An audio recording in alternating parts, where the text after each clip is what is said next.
Hi friends, so today we're going to talk about amazing technique on how to optimize the performance of big tables. So the indexing is not the only method that we have amazing one called SQL Partitioning. So as usual, we're gonna deep dive into what is exactly partitions and why we actually need it. And then we're gonna go through the whole process step by step on creating a partition table. So this one gonna be really fun.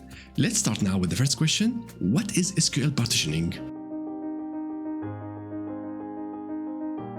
Alright, so what is SQL Partitioning? It's a technique in order to divide a large table into small pieces, and each piece we call it a partition. Well, this sounds like we are dividing one big table into smaller tables, but it's not like that. We are just dividing one table into smaller partitions. So we're gonna see it in the database still as one solid table, but behind the scenes, it is split into multiple partitions. So now let's go and understand what this means. Okay, so now let's say that you have a table at your database, and over the time, this table is getting bigger and bigger where you have like hundreds of millions of rows. Now, once you have such a big table, what can happen?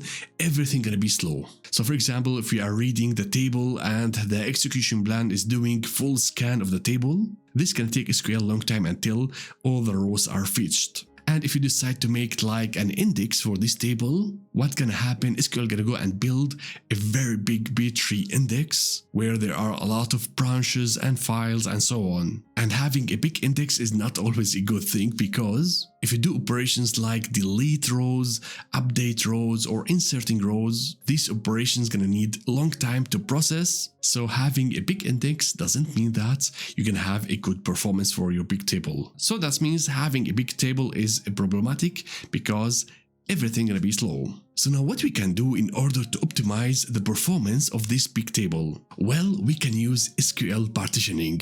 And in order to do that, we have to understand the behavior and the transactions that are happening on our table. And what usually happens is that the table grows over the time. So you can have like subset of data that belongs to 2023 and another one that is created and updated in 2024. And then you have something like more current in 2025. So that means we have like in our table old data and as well new data. And we usually interact with the new data more often than the old data. So maybe for example for 2023 there is like only one read transaction. And for the data in 2024, we have done like 2 reads and 1 write. So it is a little bit more than 2023. But for the new data for the current year, there will be heavy transactions. So we can have a lot of reads, a lot of writes. We are updating, inserting, reading. So a lot of things are going on for the new data. So that means we are accessing frequently the big table only to interact with the new data. And we rarely need the old data. So what we can do, we can go and divide this big table, and we usually divide it by like a date. So that means we can go and split this table by the year, and we put each year in one partition. So at the end, we're gonna have like 3 partitions. And now it's really important to understand that those are 3 partitions. They are not 3 tables. So that means at the client side, the users can see only one table, but behind the scenes, we have like 3 partitions. Now let's say that you have a query in order to read the data from 2025. And now what's gonna happen, SQL will not go and scan all the data from the table. It's gonna go and only target one partition, the 2025. So that means SQL is only scanning the relevant informations, the relevant partition, and not the entire table. And now we have another benefit of having partitions. Let's say that you are using a modern database, and normally they support parallel processing. So if you have the infrastructure for that, what can happen, the database engine can process each partition independently and parallelly. So whether you are reading or writing data, so what can happen, SQL gonna process your queries parallelly, which of course can reduce the overall execution time. So that means if you have a modern infrastructure, like maybe for example the Azure Synapse and so on, go with the partitions, because the partition then could be stored in different servers, and this helps of course the SQL engine to use all the resources at once. So that means partitions allow scalability and as well parallel processing. Partitions gonna make the indexing more efficient. So instead of having one very big index for the whole table, if you put an index on a partition table, what's gonna happen? Each partition gonna get its own index, which means the size of the indexes gonna be smaller. And of course, this helps a lot with searching for data or as well extending the index itself. So for example, if you are inserting data to the partition 2025, the SQL will not go and change anything on the other indexes. It's gonna go and only change the index of the partition 2025. So with that, you can see the power of the partitioning. It improves significantly the performance of your table, whether you are reading or writing data to this big table. So this is what we mean with partitioning and why we need it. Alright friends, so now we're gonna go to the process of creating partitions in SQL. At the start it might sound a little bit complicated, but we're gonna do it step by step and I have a sketch for that. So we have like 4 steps because we have in the database like multiple layers. So let's see how we can do that. Let's go. So the first step in that, we're going to go and define the partition function. So what is that? We're going to go and define here in the function the logic on how to divide the table into partitions. And this can be based on the partition key. So this means we need a column in order to define the logic. And we usually use columns with the dates, like for example the order dates, or in other scenarios we can use the region or country and so on, but the most famous one is the date, and that's because our tables like get bigger over the time. And there are like multiple types of functions. We're gonna focus on the range function. So how it's gonna work? We're gonna have like a range of dates, and then we have to define like boundary values. And let's say that I would like to make a partition for each year. And in order to do that, we have to define the partition boundary. So it is like a value. The boundary of the years could be like the first day of the year or the last day of the year. So here in this example, we're going to take for the boundary the last day of the year. So the last day of 2023, 2024, and 2025. So we call those values the boundary of our function. Now between the boundaries, we're going to have our partitions. So for examples, all the rows for 2025 and earlier years is going to be the partition 1. So between the boundary and everything before is one partition. And after that, between the 2 boundaries, we have partition 2. So this partition is going to be for all rows of 2024, and then we have another section, the partition 3, where we have all rows of 2025, and then between the last boundary and everything onwards is going to be partition 4, and here we're going to have all the rows from 2026 onwards. So with that, we have now a logic. We are telling SQL how to divide our data into multiple partitions. And here there is like 2 methods, the left and the right. So what are those 2 methods? So again, we have our boundary. And now the big question, to which partition does this boundary belongs to? Is it partition 1 or partition 2? And that's why we have those 2 methods. If you say it is left, that means the boundary belongs to the partition number 1. But in the other hand, if you say it is right, then the boundary gonna be part and belongs to the partition number 2. So you have to decide whether the boundaries belongs to the left partition or to the right partition. And with that, in the partition 1, we're gonna have all the rows of 2023, including the last day of 2023, because in the partition 2, we only focus on 2024. So it's just the boundary belongs to the left partition. It's very simple. Now let's go and implement that in SQL. So let's do it. The syntax is very simple. We're gonna say create partition function, and then we have to give it the name. So it's gonna be partition by year, since we are dividing the data by the year. And after that, we have to define the data type. So we are splitting the data by a date. So it's gonna be date. And after that, we have to define the partition function type. So in our example, we are using the range. And now we have to define whether it is left or right. We're gonna stick with the left. And now comes the very important step. We have to define the boundaries. So we're gonna say for values, and we're gonna enter here 3 boundaries, like in our example. For each year, we're gonna define a date, so 2023, and the last day of the year. Same goes for 2024, and for the last one, 2025.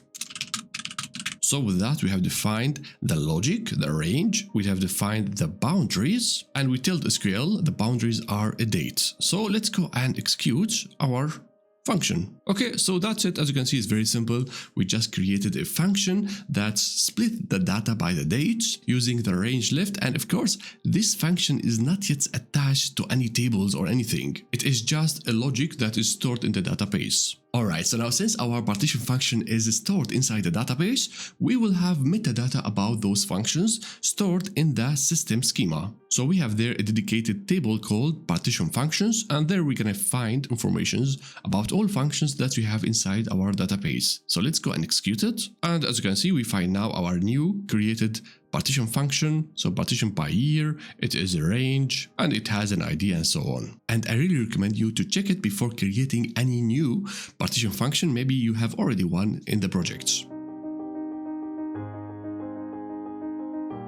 Okay, so now let's check the next step in our process. We're gonna go and build now the file groups. So what is a file group? It is like a logical container of one or more data files. So it's very simple. It's like folders. We're gonna go and create now like multiple folders, so later we can insert inside them files. And this is really nice because it gives us like freedom and flexibility, where we can go and decide how the data files are organized for each partition. So what we usually do, we go and create for each partition a file group. So we're gonna have like 4 folders or 4 file groups for 2023, 2024 and so on. So now let's go back to SQL in order to do that. Alright, so now let's go and create those file groups. The syntax is very simple. So it's gonna say alter database, and now we have to tell the database where these file groups should be stored, in which database. So I'm gonna stay with the sales DB, and then we have to tell, okay, add file group, and after that we have to define the name of the file group. So the first one gonna be for 2023. So the syntax is very simple. Let's go and do it for the other years. So we need 2024, 5 and 6. Okay, so that's all. We can just select everything and execute. So as you can see, it's very simple. We have just created 4 file groups, and they are empty, so we don't have anything inside those containers. Now let's say that you have made mistake with the namings and so on, and you would like to drop one of them. So the syntax is as well very easy. So it's gonna say alter database sales DB, and instead of add, you're gonna say remove. So once you execute this file group will be dropped, but we need it. So let's go and recreate it. Now, as usual, after creating stuff, let's check whether everything is created correctly and whether we have any duplicate or anything wrong. So with that, we have as well a file group table inside the system schema, and let's go and execute it. So I'm just filtering with the type FG for file group. So let's execute it. And now we can see in our database, we have 4 file groups. Now 4 of those file groups, we just created it, right? So we have the 2023, 24 and so on. But we have something called primary file group. This is the default file group that is created for each database. So it is a container for all data files in your database. And as you can see, we have here a flag saying it is a default. So it's default and we have it 1, and for the rest, they are not the defaults. So this is really nice to see all the file groups inside your database to check that you don't have duplicate and so on. Okay, now moving on to the third step where things gonna get more physically. So far we have like a function, the file group, and all those stuff are logical stuff. We don't have data yet. In order to have data, we have to go and create data files. So as we learned before, data files gonna contain our actual data, and they're gonna be stored physically in the database. So you can go and assign for each file group like 1 or multiple data files. And the file format here is .ndf. It is secondary data files. We have like primary and secondary, but in the partitions, we usually go with this format, the NDF. So again, the file groups are logical containers, and the data files are physical files where our actual data will be stored inside it. So now let's go back to SQL in order to create some data files. Okay, so now we're gonna come to the little bit annoying part where we're gonna go and create files, but the syntax is as well very simple. So it's gonna say the same things, alter database, and our database is sales DB, and then this time we're gonna say add file. And now we have to give SQL not only the name, but the physical place of the files. So let's do it step by step. We're gonna open new 2 parentheses. So first we have to define for SQL the logical name. It is not the file name, it is the logical name of the file. So let's give it a name, for example, B 2023 and then comma. So this is the logical name. And now the next one is we're going to give the physical name of the file together with the path. So we're going to say file name equal. And now we have to define for SQL the complete path of the file. In SQL Server, there is like a default path where the data gonna be stored, and I'm gonna go and use the same path. And the path really depends on the version and as well the type of the SQL Server that you are using. So for the current version that I'm using for this tutorial, we can find it over here in this path. So if you go to the C, then Program Files, Microsoft SQL Server, MS SQL, and the version for me is 16, SQL Express, and then inside MS SQL Data and so on. So we're gonna go inside this folder, and now we can see over here all the database files. So we can see, for example, here the SalesDB, the SalesDB logs, and we have here the AdventureWorks and so on. So you're gonna see all the files of your database. And what we're gonna do, we're gonna put as well our partitions files inside the default folder. But for real projects, you have to ask the database administrators about the exact location where you can put your partitions. So let's go back to SQL, and I'm gonna put this path over here, and then we have to specify the file name. So it's gonna be P2023 dots, and now we have to specify the file name, so NDF. And with that, we have now a complete path with the file name. So we are almost there, but we are not done yet. We have to tell SQL where to put this file, in which container, in which file group. So we're gonna go over here and we're gonna say to file group, and here make sure to select the correct one. So FG 2023. All right, so that's all. Let's go and execute it. So let's do it. And with that, we have created a file inside a file group. I will not be creating like multiple files inside one file group. It's going to be like one-to-one. So now what we're going to do, we're going to go and create the other files for each file group for each year. So we just have to copy and paste and just change the names. So for 2024, it's going to be like this. So that's it. And the same thing for 2025. And for the last one, 2026.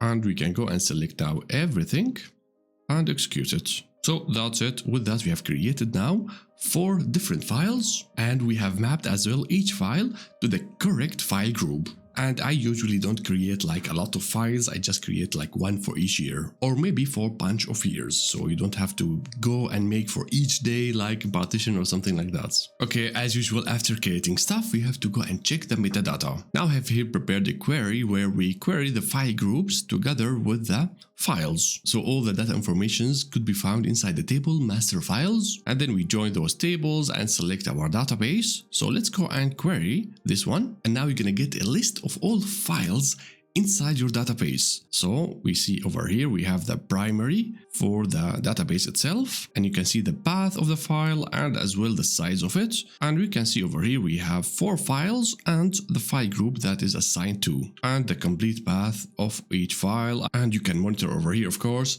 how the size of each file is growing over the time. Maybe one of them is getting like really big, and then you can think about, let's go and split it to multiple files. So that's it about how to create data files. Alright, so now we're gonna move to the last step where we're gonna go and define the function scheme. Now, if you have a look to this picture, you see that there is something missing. From one side, we have defined how to divide our data into multiple partitions, and from the other side, we have prepared all the files and the file groups and so on. And now what is missing is the connection, how to connect those partitions to the file groups. And we can do that by using the partition scheme. So all what we are doing now is just defining which partition belongs to which file group. So for example, we're going to go and map the partition 1 to the file group 2023. And with that, all the data of 2023 and earlier gonna go to the file group 2023. And of course, we have to go and map each partition to a file group. If you don't do that, you will get error in SQL. And once we build the partition scheme, then we can have all the components ready in order to have partition table. So now let's have a quick summarize. The partition function gonna decide on how to split your data into multiple partitions. The partition scheme gonna go and map the partitions to a file group. And the file groups are like folders in order to organize your files. And each file group has one or more data files where your actual data are going to be stored physically at these files. At the start, it might be confusing, but now as you understand each layer, then it's going to make it easier for you to build partitions. So now let's go back to SQL in order to build the partition scheme. Okay, so now we have the easiest part where we're going to connect everything together. So the syntax as well, very simple. It's going to say create partition scheme, and now we have to give it a name. So let's go with like scheme partition by year, and now we have to map the partition function with the file groups. So first we're going to say as, and then we define here the partition function, so as partition, and now we need the partition function that we have created to as partition by year, and then after that we're gonna map it to the file groups. And here it is very important to map it in the correct order, so the order is very important. So the first one was file group 2023, the second one 2024, and we have 2025, and the last one 2026. So again, the order is very important, and as well it's going to be a little bit tricky. So sometimes as you are creating like the functions, maybe you make mistake that you don't know how much partitions SQL going to create. Like in our example, we have 3 boundaries and SQL going to create 4 partitions. So it happens sometimes that you think, okay, I have 3 boundaries and then I'm gonna get 3 partitions, which is not really correct. So for example, let me just remove one of those. And let's say I have only 3 file groups, and let's go and execute this one over here. Now we are getting error. It says the partition function generates more partitions than the file groups. And that is really correct because our definition of the logic gonna split the data into 4 partitions. And now we are giving SQL only 3 file groups, which is not correct. So we have to go and add the last one. And one more thing, SQL will not go and check whether you are mapping things correctly to the file groups because it doesn't really care about the naming of those file groups. So for example, if you go and put this one at the end, what's gonna happen is gonna be a big problem. So all the years of 2023 gonna be stored inside 2024, 2024 gonna be in 2025. So everything gonna be mixed, and SQL can do it like you tell it. So that's why make sure you have the correct sorts. So that's it. Let's go and create our scheme. So it is working. This is very simple. We just map now the partitions to the file groups. And as usual, we check things after creating. And I have prepared here like really nice query from the metadata in order to see the whole thing, the functions, the file groups, the schemes. You can of course add to it the data files, but I'm just gonna stick with this over here. So again, in SQL Server, we have a dedicated table for the partition schemes. Then I'm just joining it with the functions and then with the destination data spaces in order to get the partition number and the file groups. So let's go and execute it. And now we can see very nicely the scheme that we have created and the function name of the partition. And then we can see the partition number and the file group name. So we can see how things are mapped together. So if you get it like this, then so far everything is good. Alright, so far what we have done, we have prepared all the layers. So we have the setup is ready to be used in any table. So we have the functions, the files, the file groups and scheme, and everything is ready, but still we are not using it. The logic just exists and the files are empty. So now what we're gonna do, we're gonna go and create a table, but not a normal one, a partition table. So let's go and do that. It's very simple as well. So create table, and we have to give it a name. So let's get it as well in the schema, sales, orders, and I'm just gonna give it the name partitions. So now we have just to define like few columns inside this table. So let's get an order ID and data type int, and let's go and get an order date. We call it dates with the data type dates, and maybe just one more called sales and the data type int. So this is very normal table that we create in databases, but it's still not yet partitioned. Now in order to use everything that we have defined, we're gonna go do the following. We're gonna say on, and now we have to tell SQL only the name of the partition scheme. So everything else is like connected and mapped together because the scheme is mapping the function with the file groups are mapped to the data files, and everything is like connected connecting together. And here in the table, we have just to give the name of the scheme. So the name of the partition scheme is scheme partition by year. And now it's very important to give a column. And since the whole logic and the function is based on a date, we cannot go and specify here, for example, the order ID or in sales because it makes no sense. We're going to go and pick the order date and put it over here. And with that, we have created a partition table. So now what we're going to do, we're going to go and start inserting data to our table. So let's go and do that. We're going to say insert into sales order partitioned. And we're going to pick values like this. So 1. And then let's get any date like 2023, like for example, the mid of the month, and the sales could be anything like, let's say 100. So let's go and execute this and let's go query our table. So it is this one over here. Alright, so now we have one record inside our partition table. And now the big question is, in which partition, in which data file did SQL store this record? So we have to test whether everything is working fine. So in order to do that, I have prepared as well a query. So we are again asking the table partitions with the destination data spaces, where we're going to get the number of rows in each partition, and then we have the file group. And we are focusing on our table orders partitions. So let's go and execute this one. And now we can see very easily we have the 4 partitions. Our new record is inserted in the correct place in 2023 file group and in the correct partition. So with that, we make sure our function and the whole logic that we have built is working correctly. So now let's go and add more records. I'm just going to go and duplicate it, record number 2, and I'm just going to pick a date in 2024, and this one going to be like 20. Let's just change the value, so 50. Let's go and execute it. And now we have a second row inside our table. And again, the big question is whether it is working. So let's go and execute this again. And now we can see our record is inserted in the partition 2 in the file group 2024, which is correct. Now let's go and check the boundaries, whether it is working correctly. So I'm going to go and here in the third row, I'm going to say the last day of 2025. So it's going to be month 12 and the last day. So 20, let's go and insert it and check our table. So we have a new record, and now let's go and check. My expectation here that this row is going to be inserted in the file group 2025.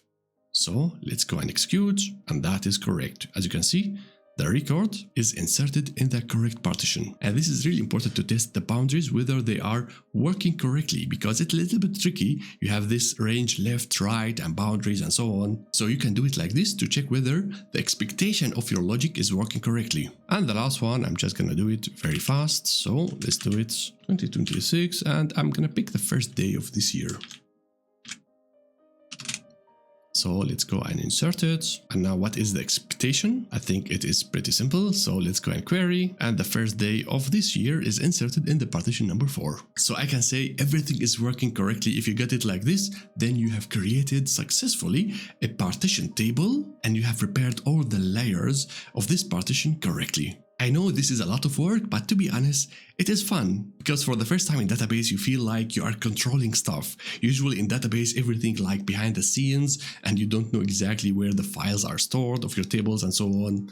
There is a lot of abstraction in databases, but here like we are getting deep in databases and we are controlling and managing all those files, which is sometimes it's nice to have this freedom and flexibility. Alright, one quick thing that I would like to show you, that if you go to the database in the Explorer, then let's go to the storage over here. So let's expand it. And here you can find easily informations about the partitions. So over here we can find our partition scheme and as well the partition function that we have created. It is just a quick access instead of like querying the metadata.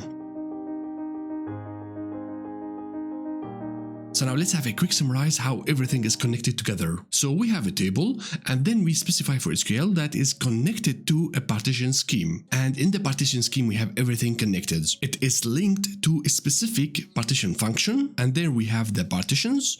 And at the same time, it is connected to file groups. And the file groups are connected to the data files. So as you can see, all those layers and elements are connected together. Now let's see how this works. So we have inserted the last day of 2023 2025. And now the first thing that's gonna happen, the partition function gonna decide to which partition it belongs. So as you can see, it is a boundary value. And since we have defined it as a left, it's gonna target the left partition, the partition 3. And then the partition scheme gonna connect it to the right file group. And in this scenario, it's gonna be the file group 2025. And we have here only one file, so it's gonna as well go to the correct data file. And in this file, the SQL gonna store this row. So it is pretty easy. And now we come to a very important part where we're going to understand how the partitions are really improving the performance of my query. And of course, we can do that by checking the execution plan. So now in order to compare like the behavior with and without the partition, what we have to do is to create a mirror table without partition. So we have our table here, the partitioned one. What I'm just going to do, I will go over here and say into, and we're going to call it sales orders underscore no partition. So we are taking the data and the structure from the orders partitions, and of course it will not be partitioned. So let's go and execute it. Now if you go over here, we can see that we have two tables. We have the no partition and the partitioned one. So now what we're going to do, we're going to write a query on both tables and then compare the execution plan. So first let's start with the no partition. So from, and now in order to see the effect of the partition, what we're going to do, we're going to say where order dates equal to, and now we're just gonna pick a value like 2026, the 1st of January. So let's go and query it, and we're gonna do the same thing, a new query, but this time for the partitions. So now in order to see the execution plan, make sure to activate it. So we go to the action bar over here, and we're gonna say include the actual execution plan. So let's click on it and execute. And with that, we have here an execution plan, and let's do the same thing for the no partitions. So execute, and we have here execution plan. So now let's check what do we have in the execution plan. We're going to focus on this one over here. So right click on it and then go to properties. And now we can see a lot of details about the execution plan, but what is interesting is the number of rows. So as you can see, we are reading 4 rows. That means the whole table. And of course, we have here the CPU and the other costs. Now let's go and check the partition. So let's click over here. So now if you check over here, you can see that the total number of rows is 1. So SQL didn't read all 4 rows, it reads only row, and that's because we have in this partition only 1 row. And as you can see, the number of partitions that is used is as well only 1. So as you can see, using partition, we have reduced the number of rows that is retrieved from the files. Now let's go and retrieve like 2 data from 2 different partitions and check the execution plan. So let's target 2025, the last day of the year, like this. So let's go and execute it. And the same thing for the other query. So let's check the without partition. We are reading like 4 rows. But now if you go to the other one, if you check the execution plan and check the table scan, you can see we are reading only 2 rows, and this time the number of partitions that are involved in this query is 2. And that's because we have partition for 2025 and 2026. So as you can see, it's worth the efforts. We have optimized our queries, and this has a great impact on big tables. The number of resources and the number of reads gonna be reduced massively. Alright friends, so that's all about the SQL partitioning. It is amazing for fact tables and large tables. And now in the next tutorial, what I have done, I have collected all the best practices and tips and tricks about how to optimize the performance of SQL through all my projects in the last 15 years. So it's gonna be amazing, don't miss that. If you like this video and you want me to create more content like this, I'm gonna really appreciate it if you support the channel by subscribing, liking, sharing, commenting. All those stuff gonna help the channel with the YouTube algorithm, and as well my content gonna reach the others. So thank you so much for watching, and I will see you in the next tutorial. Bye.